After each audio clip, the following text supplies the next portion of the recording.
Assalamualaikum warahmatullahi wabarakatuh. Waalaikumsalam warahmatullahi wabarakatuh. Alhamdulillah. Alhamdulillahilladzi kana bi'ibadihi khabiran basiran. Tabarakalladzi ja'ala fis samai buruja wa ja'ala fiha qamaran munira. Nashhadu an la ilaha illallah wa nashhadu anna Muhammadan abduhu wa rasuluh. وداعيا إلى الحق بإذنه اللهم صل عليه وعلى آله وصحبه وسلم تسليما كثيرا أما بعد. Segala puji hanya milik Allah yang maha mengetahui keadaan seluruh hambanya, lagi maha melihat. Maha suci Allah yang menjadikan gugusan-gugusan bintang di langit dan menjadikan di dalamnya bulan yang bercahaya. Kami bersaksi bahwasanya tidak ada ilah yang patut disembah selain Allah, dan kami bersaksi bahwasanya Muhammad utusan dan hamba Allah, dan yang menyeru pada kebaikan, kebenaran dengan seizinnya. Salawat serta salam senantiasa tercurahkan kepada Rasulullah SAW dan keluarganya dan sahabatnya dan pengikutnya yang setia hingga akhir zaman.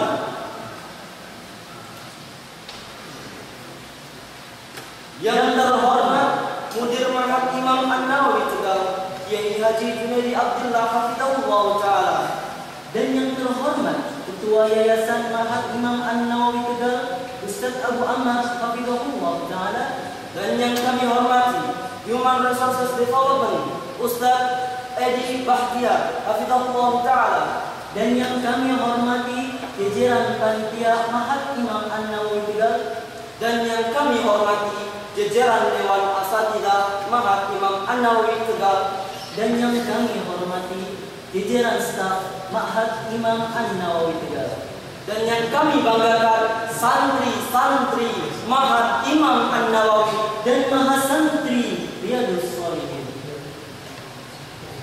Bismillah. Prosesi pelantikan wisuda jenjang SMA angkatan pertama tahun ajaran 2017-2020 dan jenjang tadribut doa angkatan 8 2017-2020 Kamis 2 Juli 2020 Masehi atau 11 Zulqa'dah 1441 Hijriah dimulai. Rangkaian acara prosesi pelantikan wisuda.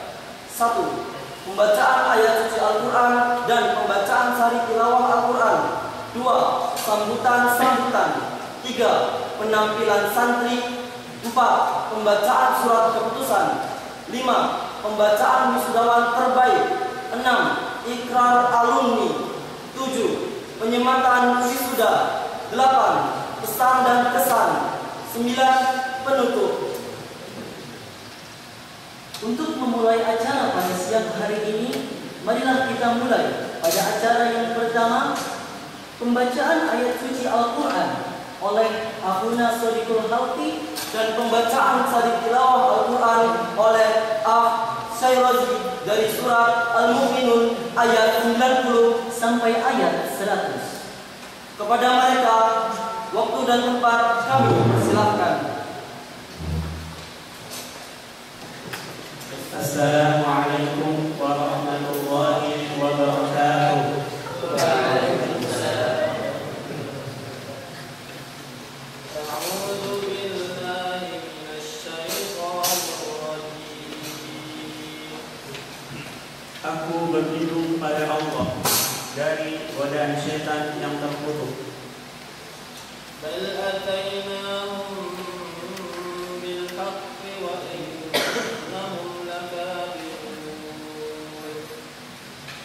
Padahal kami telah membawa kebenaran pada mereka, tetapi mereka benar-benar pendusta.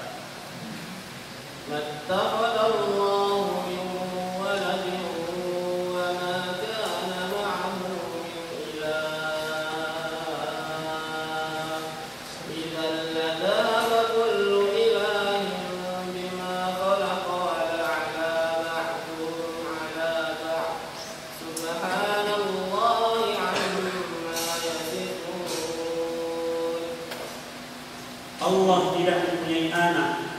tidak ada Tuhan yang lain bersamanya. Sekiranya Tuhan banyak, maka masing-masing Tuhan itu akan membawa apa makhluk yang diciptakannya. Dan sebagian dari Tuhan-Tuhan itu akan mengalahkan sebagian yang lain. Maha suci Allah dari apa yang mereka sifatkan itu. Alimul ghaibi wasyahadati fata'ala amma yusyrikun. Dialah Tuhan yang mengetahui semua yang gaib dan semua yang tampak. Maha tinggi Allah dari apa yang mereka persekutukan.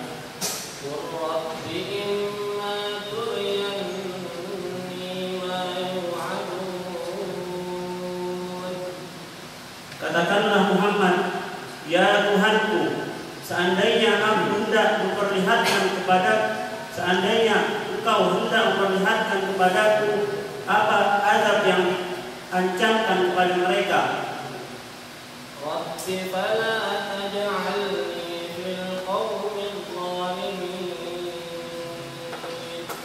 Ya Tuhanku, maka janganlah Engkau jadikan aku dalam golongan orang-orang yang zalim. Wa inna ala an nuriyaka ma na'lamu laqadirun. Dan sungguh kami kuasa untuk memperlihatkan kepadamu Muhammad apa yang kami ancamkan kepada mereka. Idfa' billati hiya ahsanus sayyi'ah nahnu a'lamu bima yasifun. Tolaklah perbuatan buruk mereka dengan cara yang lebih baik. Kami lebih mengetahui apa yang mereka sifatkan kepada Allah. Wa qur rabbi a'udzu bika min hamazatis syayatin.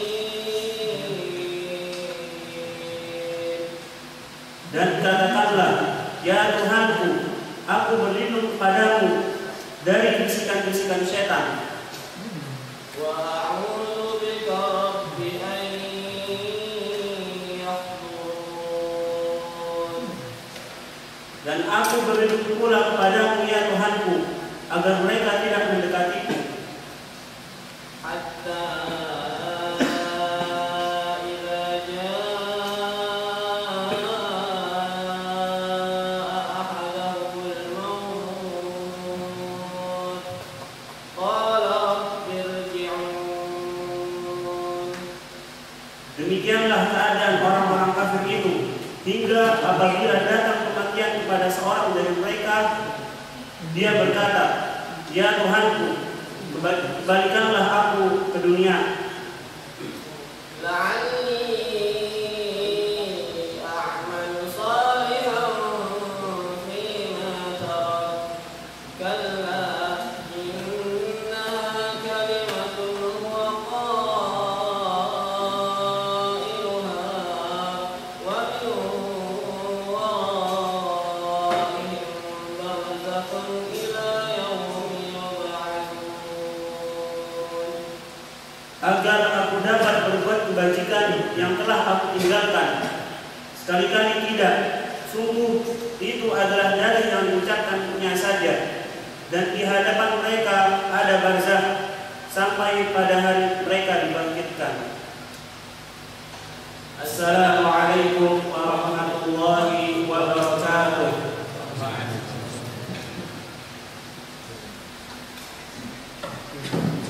Memasuki acara yang kedua, sambutan. Untuk sambutan yang pertama kepada ketua panitia yang akan diwakilkan oleh Ustadz Sirajuddin. Kepada beliau, waktu dan tempat kami persiapkan.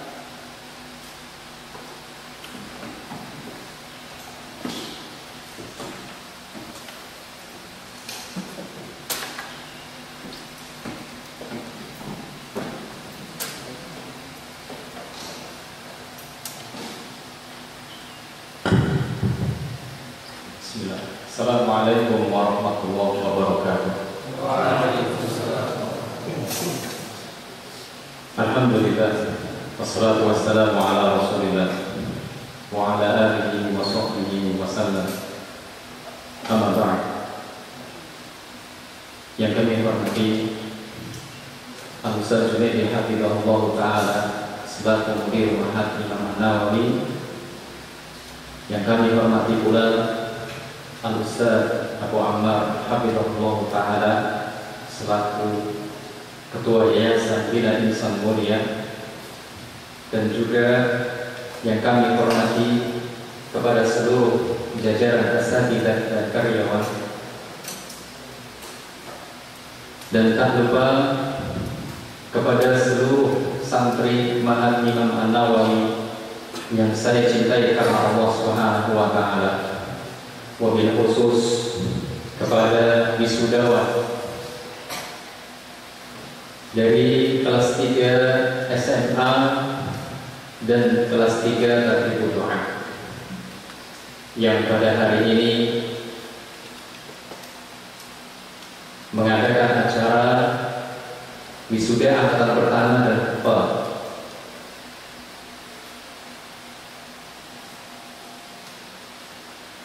Alhamdulillah, pada kesempatan kali ini saya mewakili ketua panitia mengucapkan alhamdulillah, bersyukur kepada Allah Subhanahu wa taala kita semua dikumpulkan di sini dalam keadaan sehat walafiat. Dikumpulkan dalam acara yang sangat indah. Acara yang dinanti-nanti bagi para wisudawan, yang tentunya acara ini bisa terlaksana dengan izin Allah Subhanahu wa taala. Kemudian kami juga berterima kasih kepada segenap panitia yang telah mensukseskan terselenggaranya acara wisuda angkatan pertama ini. Dan tak lupa pula kepada seluruh santri yang sudah membantu kami, membantu terlaksananya acara ini. Tentunya ini adalah sebuah kerjasama yang baik. Kalau bukan karena Allah Subhanahu wa taala, kemudian bantuan dari antum semua, maka acara ini tidaklah tercapai dengan baik. Kami di sini mewakili sebagai ketua panitia mengucapkan mohon maaf yang sebesar-besarnya kepada seluruh asatidzah, dan semuanya terselenggaranya acara ini penuh dengan kekurangan, baik dari awal maupun nantinya. Maafkanlah semua kekurangan-kekurangan kami, karena itu adalah kemampuan kami, dan tentunya dengan usaha-usaha kami yang sudah semaksimal, dan inilah yang dapat kami laksanakan, yang dapat kami capai. Mudah-mudahan apa yang telah kami perbuat, apa yang telah kami persembahkan untuk sebuah acara ini nantinya mendapatkan ridho dari Allah Subhanahu wa taala. Dan kami dari mewakili ketua panitia wisudawan acara wisuda 1 angkatan 1 dan 4 mengucapkan syukron jazakumullahu khairan yang sebesar-besarnya, dan kemudian mohon maaf yang sebesar-besarnya pula jika terjadi sebuah kekurangan. Demikianlah sambutan dari kami, kurang lebihnya mohon maaf. Wassalamualaikum warahmatullahi wabarakatuh. Mudah-mudahan acara ini berjalan dengan lancar biidznillah ta'ala. Subhanakallahumma wa bihamdika asyhadu an la ilaha illa anta astaghfiruka wa atubu ilaik. Assalamualaikum warahmatullahi wabarakatuh.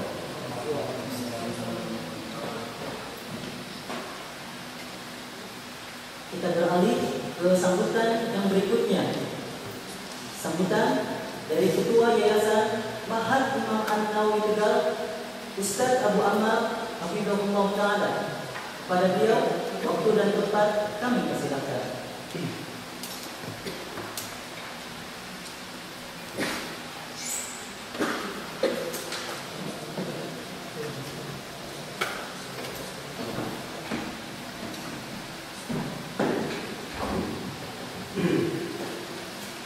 Assalamualaikum warahmatullahi wabarakatuh. Waalaikumsalam. Alhamdulillahirabbil alamin. Wassalatu wassalamu ala Rasulillah wa ala alihi wa ashabihi ajma'in. Yang kami hormati Al-Ustaz Junaidi Hafizahullah Ta'ala selaku pengasuh Pondok Pesantren Imam An-Nawawi, yang kami hormati Dewan Ustadzah dan seluruh karyawan Yayasan Junaid Mulia, yang kami banggakan para wisudawan serta yang kami cintai seluruh santri Ma'had Imam An-Nawawi. Pertama-tama kita bersyukur kepada Allah Subhanahu wa Ta'ala yang telah memberikan kita kekuatan, kesehatan, sehingga pada siang hari ini Allah perkenankan kita untuk berkumpul dalam acara yang kita nanti-nantikan, yaitu wisuda pertama dan keempat Pondok Pesantren Imam An-Nawawi. Kemudian salawat dan salam kita sampaikan kepada Nabi Sallallahu Alaihi Wasallam yang telah mengajarkan kita agama ini, yang telah mengajarkan kita semua perkara di dalam agama ini, sehingga tidak tersisa dari ajaran agama ini sejengkal saja yang mendekatkan kita dalam surga Allah Subhanahu wa Ta'ala, melainkan beliau Sallallahu Alaihi Wasallam telah menjelaskannya. Hadirin yang dimuliakan Allah Subhanahu wa Ta'ala, khususnya para wisudawan. Wisuda ini bukanlah akhir capaian dari sebuah pendidikan, namun wisuda ini merupakan langkah awal kita untuk menempuh jenjang yang lebih tinggi. Juga setelah wisuda ini akan menambah tugas baru bagi kita, agar dapat kita realisasikan, agar dapat kita amalkan semua ilmu yang telah kita peroleh, yang kita dapatkan selama belajar di Pondok Imam An-Nawawi ini, sehingga kita dapat menerapkan di dalam kehidupan kita sehari-hari, umumnya di dalam ketika kita kembali ke tengah masyarakat kita. Setelah wisuda ini, para wisudawan menjadi cermin bagi alma mater tercinta, menjadi cermin bagi Pondok Pesantren Imam An-Nawawi. Oleh karena itu, kepada seluruh alma mater, kepada seluruh wisudawan ini, untuk menjaga alma mater dengan melakukan dan menunjukkan sikap yang positif ketika berada di dalam pondok, lebih-lebih ketika berada di tengah masyarakat kita. Janganlah penampilan antum. Kita tahu Nabi Sallallahu Alaihi Wasallam telah mengatur bagaimana seorang muslim itu berpenampilan, mulai dari cukuran rambutnya, bagaimana dia berpakaian. Nabi Sallallahu Alaihi Wasallam telah mengajarkan, dan Dewan Asatidz, guru-guru juga sudah menyampaikan ilmunya. Jaga penampilan antum. Kita harus bangga menjadi seorang muslim, dan bangga pula selayaknya seorang muslim. Setelah wisuda ini, antum akan diberikan tanggung jawab dengan mengabdi di pondok ini. Berikan yang terbaik untuk pondok antum. Berikan yang terbaik untuk Yayasan Bina Insan Mulia. Sesungguhnya kami, Yayasan Bina Insan Mulia ataupun Pondok Imam An-Nawawi, tidak membutuhkan orang pintar, tetapi kami membutuhkan orang yang siap bekerja, siap bekerja tim. Karena sesungguhnya banyak orang yang pintar, namun dia tidak bisa diajak bekerja. Maka untuk kita bisa bekerja, untuk bisa kita bekerja tim, maka tanamkan dua prinsip di hati kita semua. Ini bukan saja nasihat untuk wisudawan, untuk kita semua, untuk santri, untuk pengurus, dan asatidz juga semua. Tanamkan prinsip di dalam hati kita. Apa yang bisa kita berikan untuk pondok ini? Apa yang bisa kita berikan untuk agama kita? Bukan sebaliknya. Bukan apa yang kita bisa dapatkan dari pondok ini, tetapi apa yang bisa kita berikan untuk pondok ini. Kemudian yang kedua, tanamkan juga prinsip di dalam hati kita, khairun nas anfa'uhum linnas, bahwasanya sebaik-baik manusia itu adalah yang bermanfaat bagi orang banyak. Apa yang antum miliki dari kemampuan, karena tentunya kemampuan kita beda-beda. Ada orang yang dikarunia oleh Allah Subhanahu wa taala kecerdasan. Maka ketika antum mengabdi kembali ke dalam masyarakat antum, gunakan kecerdasan antum untuk membangun agama ini. Berikan yang terbaik untuk pendidikan agama kita. Berikan yang terbaik pendidikan untuk anak-anak kaum muslimin. Kemudian juga ada di antara Allah tidak berikan kita kecerdasan, namun Allah berikan kita kekuatan. Allah memberikan kita kemampuan skill. Maka gunakan skill itu, gunakan kemampuan itu untuk berkhidmah, untuk menolong agama Allah, untuk membantu pondok.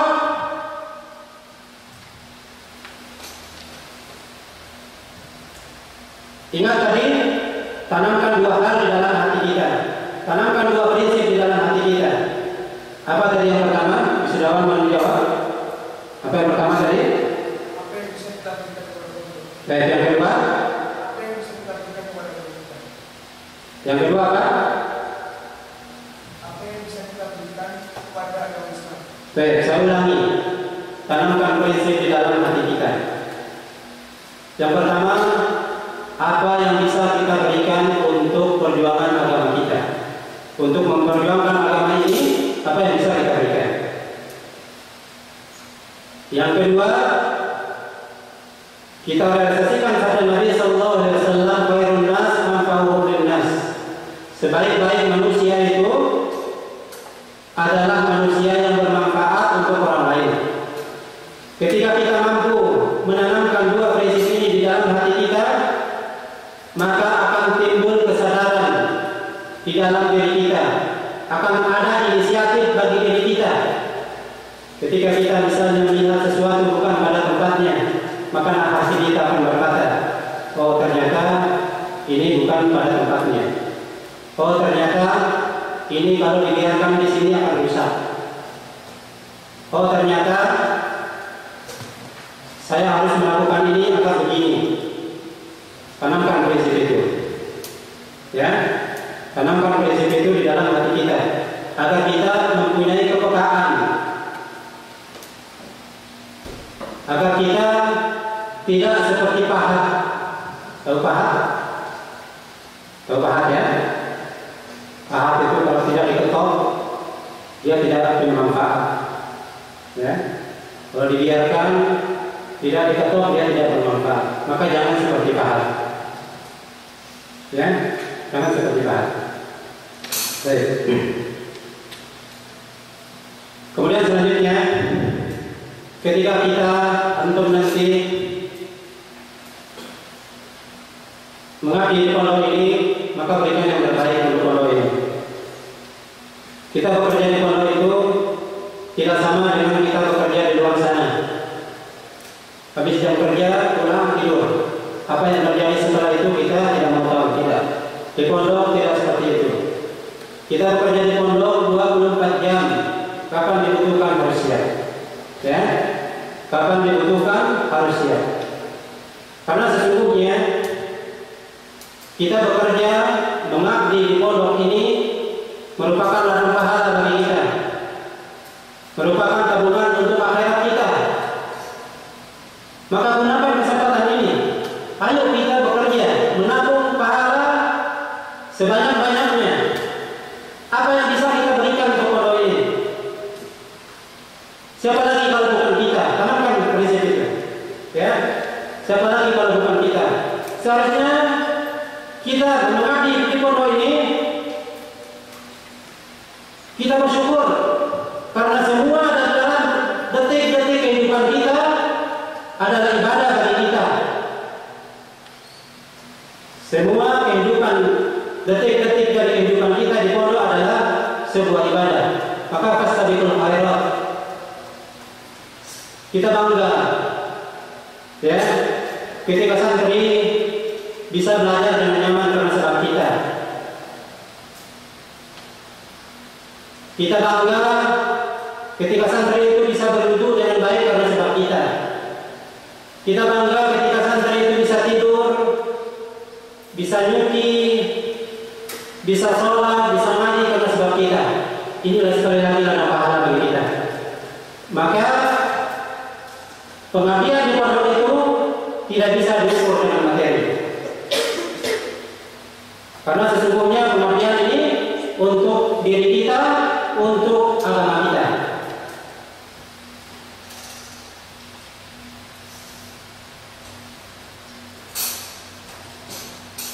Kemudian yang terakhir, kami ingin sampaikan terima kasih kami kepada para panitia yang sudah menyiapkan ruangan ini sehingga dapat kita gunakan dengan nyaman. Demikian juga kami sampaikan ucapan terima kasih kami kepada orang tua wali santri yang sekalipun tidak hadir di tengah kita, namun mungkin sebagian dari wali santri ada yang nonton secara live di Facebook Mahat Imam Nawawi. Sekali lagi kami ucapkan terima kasih karena telah memberikan kami kepercayaan untuk mengasuh, untuk mendidik, untuk mengajarkan anak-anak Bapak Ibu sekalian di Pondok Imam Nawawi. Sehingga alhamdulillah pada hari ini sebagian dari mereka, yaitu kelas 3 Mahat Kuliah, dapat melakukan wisuda pertama pada hari ini. Demikian yang bisa kami sampaikan. Kurang lebihnya kami mohon maaf. Wassalamualaikum warahmatullahi wabarakatuh. Memasuki sambutan yang berikutnya, sambutan dari Direktur Mahat Imam An-Nawawi Tegal, Kiai Haji Junadi Abdillah Hafizahullah Ta'ala. Kepada beliau, waktu dan tempat kami persilahkan.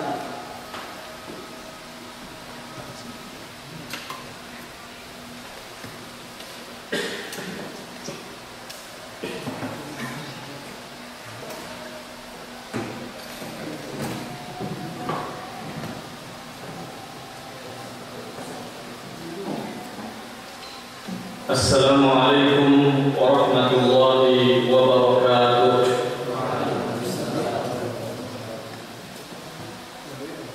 Alhamdulillahi lazim qada'u wa wadihun burhanuh wa wasi'a kulla shay'in rahmatuhu wa ilmuh. Allahumma salli wa sallim wa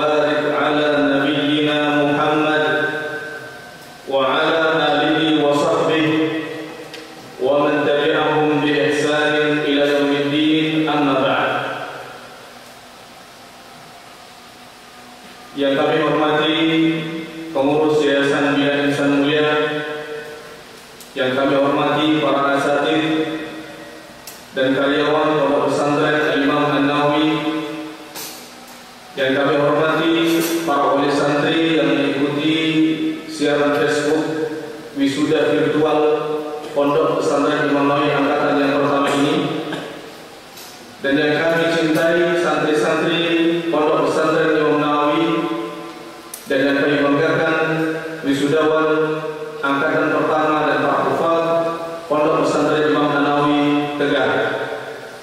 Alhamdulillah, pada kesempatan sore hari ini kita dimudahkan oleh Allah Subhanahu wa taala untuk mengadakan acara pelepasan wisuda hufaz dan juga angkatan yang pertama. Ini semuanya terjadi dimudahkan oleh Allah Subhanahu wa taala dan atas kenikmatan yang Allah berikan. Sudah banyak pondok-pondok pesantren yang lain juga mengadakan wisuda secara virtual mengingat kondisi yang memang belum memungkinkan. Sehingga pada kesempatan ini pula kami mohon maaf kepada para wali santri belum bisa mengundang hadir face to face dalam majlis ini, akan tapi mudah-mudahan dengan virtual ini sudah mencukupi. Kemudian kami ucapkan banyak terima kasih kepada para panitia, baik dari Dewan Asatidz ataupun santri-santri yang sudah menyiapkan segala sesuatunya hingga acara ini berjalan dengan baik.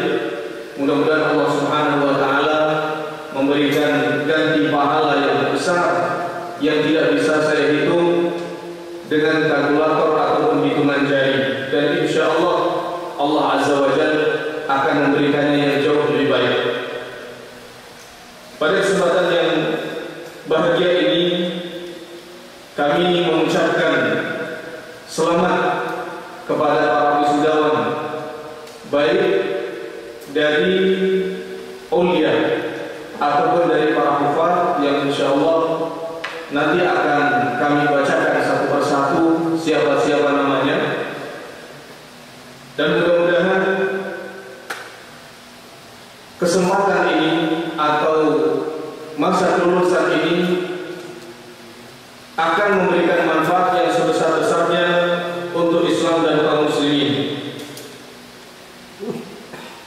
Masa pengabdian sejauh yang pernah saya alami adalah masalah yang sangat indah sekali.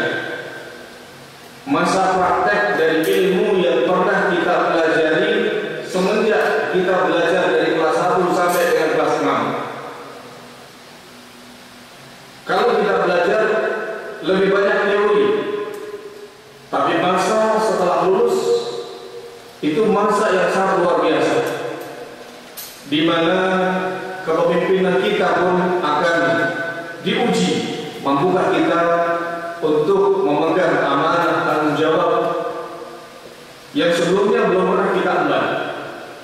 Mampukah kita bisa mandiri? Mampukah dengan tugas ini kita bisa menjalankan dengan baik? Yang jelas saya pribadi pun mengalami masa-masa pengabdian, dan bagi saya pribadi itu pengalaman yang luar biasa. Sangat tidak etis kalau kemudian santri mengatakan bahwa pondok pesantren ini seperti penjara suci. Ini kalimat yang konyol. Pesantren, pondok pesantren adalah tempat untuk mentarbiyah, untuk menggembleng pribadi kita menjadi muslim yang baik, baik kepada Allah, beribadah kepada Allah, menjalankan agama ini. Demikian juga kepada masyarakat. Demikian juga masa pengabdian sangat konyol jika dikatakan masa dipaksa untuk bekerja atau dikekang dengan banyak tugas dan sebagainya. Ini kalimat-kalimat kotor yang tidak pantas diucapkan oleh seorang alumni dari alma maternya, dan ini tidak baik sekali. Justru di mana kita bertempat, di mana kita mendapatkan tugas, di mana kita hidup, kalau kita mencermati, di situ ada ilmu, di situ ada hikmah, di situ ada pelajaran yang bisa kita ambil untuk manfaat masa depan kita. Demikian juga Pak alumni nanti ketika mengerti di pondok ini ataupun di tempat yang lainnya, harus menjadikan tempat tersebut adalah tempat belajar. Kalau kemarin textbook, kalau kemarin di kelas teori, sekarang akan hidup di dunia nyata. Ketika kita hidup di dalam pondok, di kelas, ada perintah untuk ghaddul basar, menundukkan pandangan.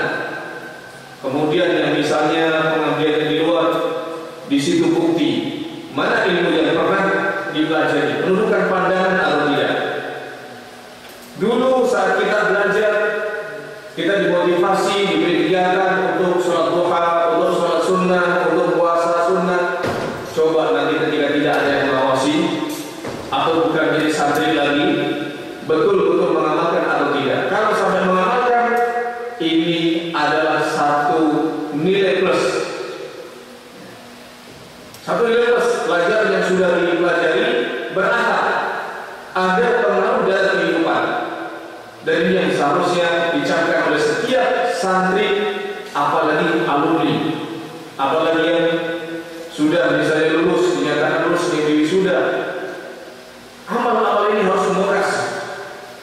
Walaupun misalnya peraturan untuk santri-santri kelas bawah,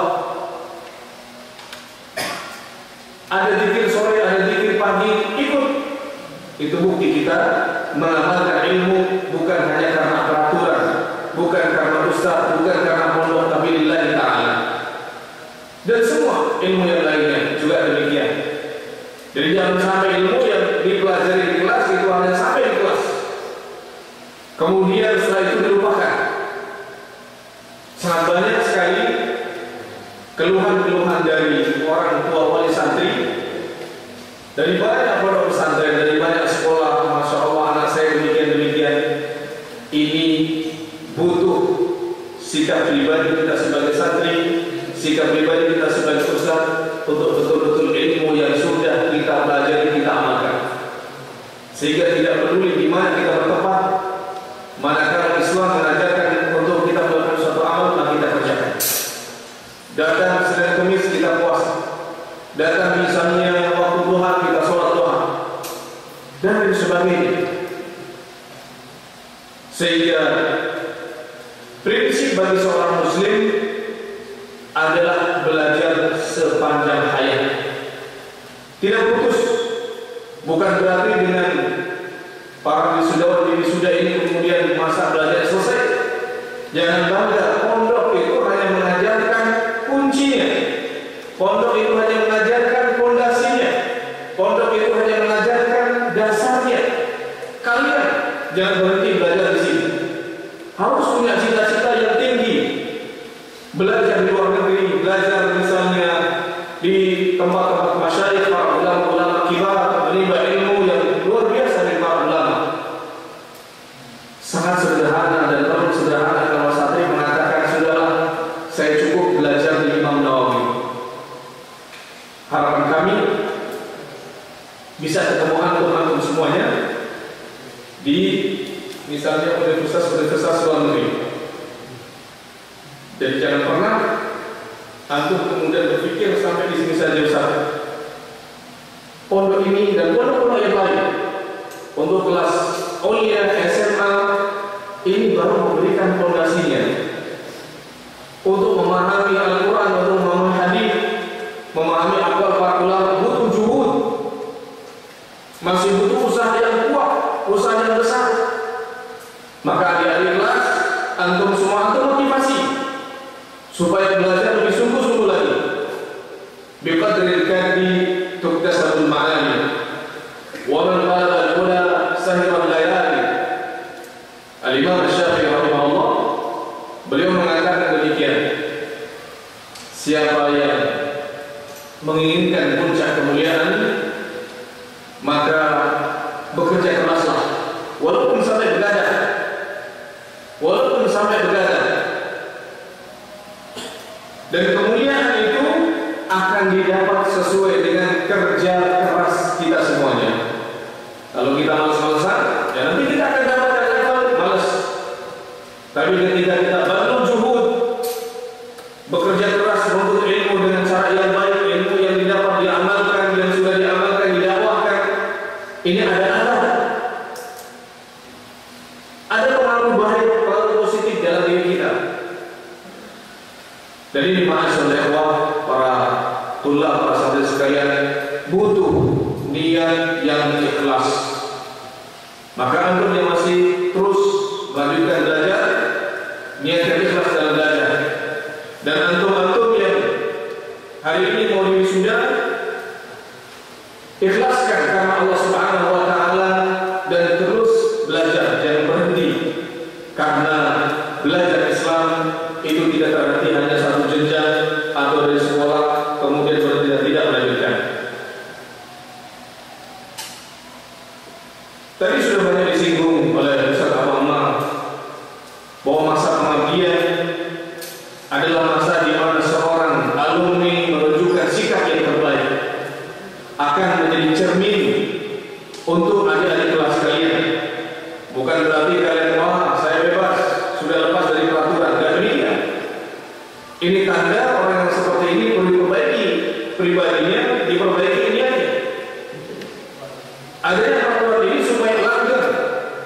Setelah kita selesai pondok pun menjaga aturan tersebut tanpa terpantau dari manusia sampai Allah Subhanahu wa taala yang akan terus memantau. Sampai di mana kita mengambil manfaat dari aturan tersebut. Jadi jangan sampai ada perasaan dari para alumni ini merasa sudah bebas, tidak tertekan, tidak terpantau. Justru di sini lebih berat. Antum bekerja di pamor senang. Ada yang evaluasi, ada yang menegur. Tapi kalau sedikit yang menegur harusnya sedih. Kenapa? Karena kalau orang terlalu bebas, ini akibatnya akan banyak melakukan hal yang tidak. Maka jangan sampai memiliki perasaan dengan menjadi alumni berarti sudah selesai semuanya. Ini keliru. Antum akan tak dilihat oleh para asatidz, dilihat oleh para adik kelas, apalagi masyarakat. Kalau sudah berjumpa masyarakat, ini harus lebih ekstra hati-hati. Ilmu yang sudah kita dapati dari kita para ulama, kita amalkan baik-baik sehingga tidak keliru. Karena kita akan dilihat, oh tuh yang sudah habis pondok, jadinya kok nggak beda sama yang umum. Kalau seperti ini, image kita akan buruk. Maka jaga sikap, jaga tutur kata. Lebih baik lagi ketika alumni ini di masa-masa pengabdian ataupun setelahnya ataupun ketika melanjutkan sambil mengamalkan ilmunya, mendakwakan ilmunya di masyarakat yang kita temui. Dan itu di mana saja. Antum misalnya kok pulang kampung, dakwah di kampung dengan hal-hal yang sederhana yang bisa antum lakukan. Yang bisa IT, dakwah lewat IT, buat rutin lewat WhatsApp. Jangan WhatsApp cuma untuk guyonan, Facebook untuk dakwah, Instagram untuk dakwah. Atau kalau ini semuanya tidak ada dan harus merintis dari kecil, merintislah dari kecil. Jangan berkecil hati karena antum merintis anak-anak kecil atau misalnya mengajari ikra atau qiraati. Jangan berkecil hati. Kalau Nabi Shallallahu Alaihi Wasallam menyampaikan khairukum man ta'allama al-Quran wa 'allama, sebaik-baik kalian adalah orang yang belajar Al-Quran dan yang mengajarinya. Ini sudah mendapatkan khairiyah, kebaikan yang dijanjikan oleh Nabi Shallallahu Alaihi Wasallam. Saya dulu pernah ada teman yang pulang kampung, kemudian dia merasa sudah didahului oleh ustaz-ustaz kibar yang lainnya. Padahal dia sama, belajar dari luar negeri, kemudian pulang, kemudian bahasanya mengatakan saya tidak dipakai di kampung saya. Ini cara berpikirnya terlalu sempit. Malas berkreasi di dalam berdakwah. Ladang berdakwah di mana saja. Antum ketemu di Kalimantan, pedalaman Kalimantan ketemu orang Dayak, itu juga ada dakwah. Dari yang tadinya Muslim, kita ajak, kita fahamkan dengan Islam supaya masuk Islam. Nah, yang sudah masuk Islam, pasti akan ada orang yang berbuat dosa, berbuat maksiat. Kita luruskan, kita ingatkan, diingatkan dengan Al-Quran, diingatkan dengan hadis. Yang belum bisa baca Al-Quran, kita ajari mereka untuk membaca Al-Quran. Dulu Nabi SAW ketika berdakwah ke Taif, kemudian para orang-orang tuanya mengusir Nabi SAW, menolak dakwah Nabi SAW, menolak dakwah beliau. Seorang Nabi yang diutus oleh Allah ditolak dakwahnya. Capek-capek datang berjalan kaki dari Mekah menuju ke Taif, butuh perjalanan beberapa hari, sampai di sana ditolak. Bahkan diejek oleh anak-anak kecil. Ketika ada Malakul Jabal, malaikat yang ditugasi oleh Allah untuk menunggu gunung, kemudian Nabi tawari, wahai Muhammad, maukah kalau aku timpakan gunung ini kepada seluruh penduduk Taif supaya mereka mati semua tadi? Tidak oleh Nabi, ditolak. Diajak masuk Islam, gak mau. Apa ada masih kebaikan yang ada pada mereka? Tapi apa kata Nabi SAW? Ya, boleh jadi akan hadir, akan muncul dari anak-anak keturunan mereka man ya'budullah. Boleh jadi keturunan mereka yang nanti akan beribadah kepada Allah. Kalau orang tuanya sudah tidak bisa kita harapkan, boleh jadi anak keturunannya. Mungkin dakwah orang tuanya kalian tak pede, saya masih muda. Ajar yang kecil-kecil, baca Quran, ya, menghafal Al-Quran. Alhamdulillah sekarang menghafal Al-Quran sudah sangat diminati oleh banyak masyarakat Indonesia. Ini semangat memberikan nasihat kepada orang tua melalui anak-anak mereka. Dan ini banyak orang tua yang sadar karena anaknya lebih pintar bacanya, lebih pintar mengamalkan sunnahnya. Dari situ kita masuk. Sehingga tidak ada nanti saya mendengar ada lulusan Imam Nawawi malah cuma jadi tukang rongsok misalnya. Malah misalnya cuma kerja urusan dunia saya sendiri. Berjuang dan memberikan manfaat untuk umat. Lakukan yang memberikan manfaat untuk umat. Apa saja, sekecil apapun yang bisa Anda lakukan. Untuk masjid, untuk pantai asuhan, untuk madrasah, untuk pondok. Memberikan manfaat untuk umat ini banyak caranya. Banyak sekali caranya. Baik itu dengan wakaf, baik itu dengan tenaga, pikiran.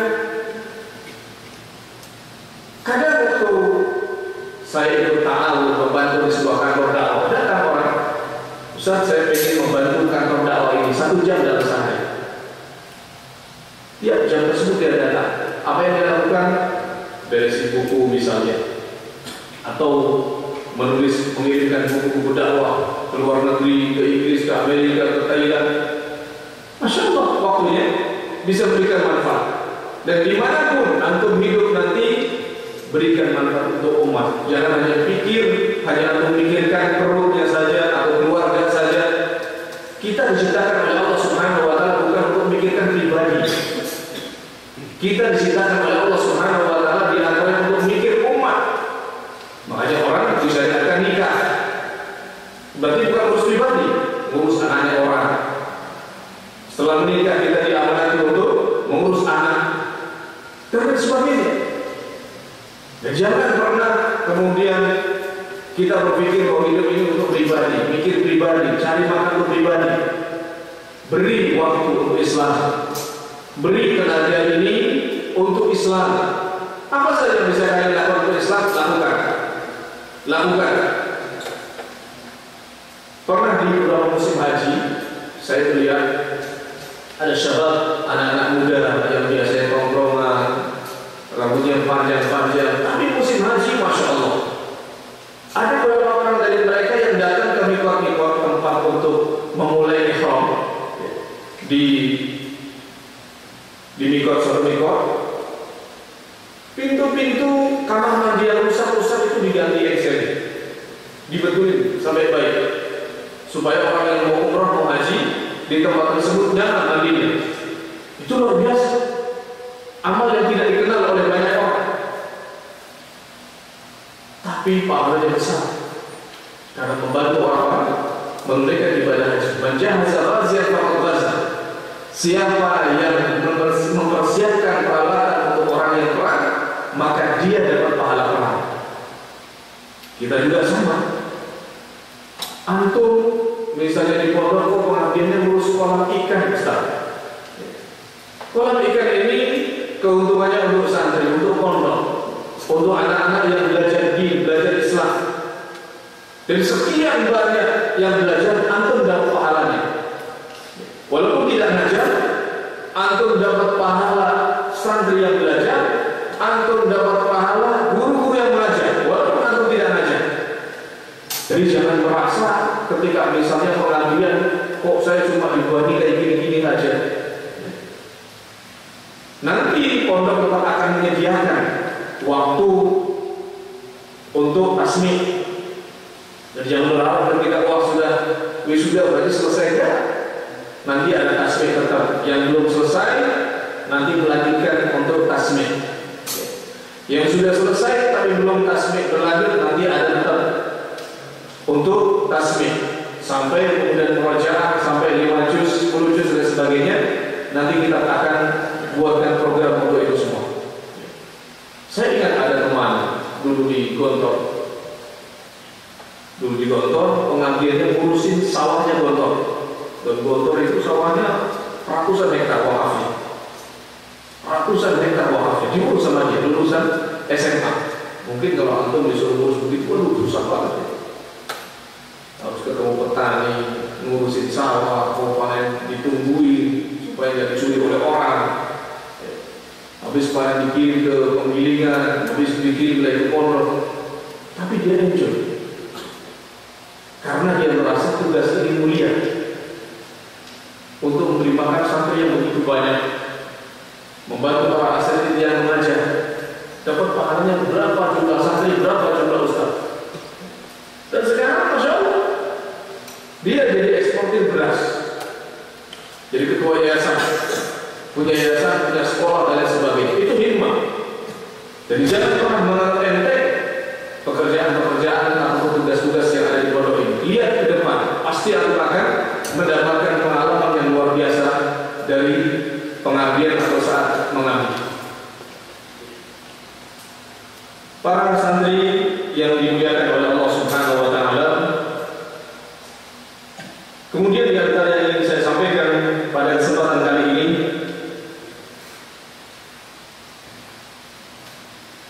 bagi santri-santri yang memang untuk tahun ajaran baru ini ditetapkan oleh pihak pondok untuk menemani adik-adik kelasnya, baik yang kelas 3 ulia atau kelas 2 ulia, atau yang kelas 1 lagi, atau yang kelas 3 SMP, 3 mustal lagi, atau yang kelas 2 mustal lagi, bersabar. Naik kelas atau tidak itu bukan menjadi ukuran orang ini pintar atau tidak, bukan menjadi ukuran. Sering saya sampaikan Al-Kisai itu belajar imam ya, beliau imam belajar nahwu 14 tahun. Beliau mengatakan saya tidak ada hasilnya 14 tahun belajar, nggak paham juga mana fa'il mana maf'ul. Imam akhirnya beliau pamit sama gurunya, sudahlah, udah 14 tahun berusaha belajar, tapi nggak ada hasilnya, kita pulang. Diizinkan sama syekhnya. Alhamdulillah belajar di Imam Nawawi paling lama berapa? 6 tahun. Ada satu pondok di sini di Lebak Siu, pondok tahfidz Quran pertama di Tegal ini. Ada yang sampai 25 tahun hafal Quran. Tapi dia bersabar. Akhirnya dimudahkan oleh Allah Azza wa Jalla. Setelah 25 tahun dia selesai menghafal Al-Quran. Jadi dengan Bukan misalnya ada yang lebih cepat, ada yang sedang, ada yang lambat. Jangan merasa antum bodoh, antum pintar, dan semuanya berhasil. Hanya keberhasilannya ditunjukkan oleh Allah Azza wa Jalla berbeda-beda. Ada yang cepat, ada yang sedang, ada yang lambat. Dan ini untuk hikmah, yang diinginkan oleh Allah Subhanahu wa Ta'ala. Boleh jadi misalnya Allah ingin mempertemukan dengan pengajar-pengajar yang lebih berkualitas. Pengajar yang pertama mungkin kurang, diketemukan dengan pengajar yang lebih berkualitas, akan lebih untung, akan lebih untung. Dan ini rahasia yang Allah Subhanahu wa Ta'ala inginkan. Jadi untuk santri-santri yang misalnya belum bisa menemani teman sekelasnya di tahun ini dan harus menemani adik kelasnya, maka bersabar dan jangan berkecil hati. Semuanya akan dimudahkan oleh Allah Subhanahu wa Ta'ala. Biidznillah ta'ala dalam menuntut ilmu yang bersabar dan tidak usah berpikir yang tidak ahlu berpindah, malu dan lain sebagainya. Ini keliru besar. Penyakit yang banyak menimpa pada sebagian ulama ilmi, malu untuk belajar. Kami dulu belajar, ada yang lulus SMA, ada yang sudah doktor, ada yang S2, ada yang sudah S1, ada yang sudah menjadi mudarris, trainer dan lain sebagainya. Kami dulu bersama, alhamdulillah. Dulu bersama, alhamdulillah, mereka menuntut ilmu, belajar di para masyarakat. Kita pun harus melakukan demikian. Boleh jadi suatu saat saya akan belajar dari antum-antum, mungkin ada yang sekolah luar negeri dan Masya Allah sampai S3, sampai profesor. Boleh saya belajar dari antum. Bahkan antum harus bisa belajar lebih baik lagi dari saya. Harus menerima ilmu lebih kuat lagi, lebih keras lagi dari saya. Antum terus mau belajar sebanyak-banyaknya, tanpa kemudian melupakan kewajiban, tanpa melupakan mengabdi, menjaga nama baik pondok, menjaga hubungan dengan ustaz. Karena banyak sekali santri-santri, alhamdulillah kita baru ada alumni, santri-santri dari pondok-pondok lain kalau sudah selesai dari pondok sudah lupa dengan pondok, lupa dengan ustaz yang pernah mengajarkan abadara, yang mengajarkan masuk masjid pakai kaki kanan, yang mengajarkan makan pakai tangan kanan, lupa dengan ustaz yang justru membimbing untuk kebaikan akhiratnya. Ini keliru. Al-Imam Asy-Syafi'i rahimahullah, beliau mengajarkan Al-Imam Ahmad rahimahullah ta'ala beberapa ilmu. Dan Al-Imam Ahmad rahimahullah, beliau senantiasa mengatakan, dan aku selalu memintakan ampun untuk Asy-Syafi'i, Al-Imam Asy-Syafi'i rahimahullah. Inilah bakti murid kepada guru. Bakti murid kepada guru. Karena guru membimbing antum sampai ke surga, dan belum tentu itu dilakukan oleh orang tua. Maka menghormati guru, memuliakan guru sampai kapanpun. Dan ini menjadi sumber berkahnya para ulama. Para ulama ilmu mereka berkah. Kenapa? Karena memuliakan guru-guru mereka, karena menghormati guru-guru mereka. Hatta misalnya sudah pergi jauh atau berhijrah jauh, mereka tetap menyampaikan adabnya, menunjukkan adabnya kepada guru-guru mereka. Para santri, para wali santri yang dimuliakan oleh Allah Subhanahu wa Ta'ala, kalimat terakhir yang ingin saya pesankan kepada para wisudawan hari ini, lakukanlah apa yang bisa memberikan manfaat untuk umat. Jangan sampai hanya disibukkan untuk urusan dunia saja. Kalaupun ada di antara kalian yang diberi rezeki besar dan banyak oleh Allah Subhanahu wa Ta'ala, menggunakan harta itu untuk membangun Islam, untuk mengembangkan Islam, mengembangkan dakwah Islam, membantu pesantren, membantu masjid dan lain sebagainya. Dan sisihkan waktu antum untuk Islam, insya Allah itu yang akan diberikan berkah untuk hidup kita semuanya. Barangkali itu yang bisa saya sampaikan. Mudah-mudahan yang sedikit ini bisa memberikan manfaat, pembekalan untuk para wisudawan. Demikian juga untuk para santri yang lainnya. Wassalamualaikum warahmatullahi wabarakatuh.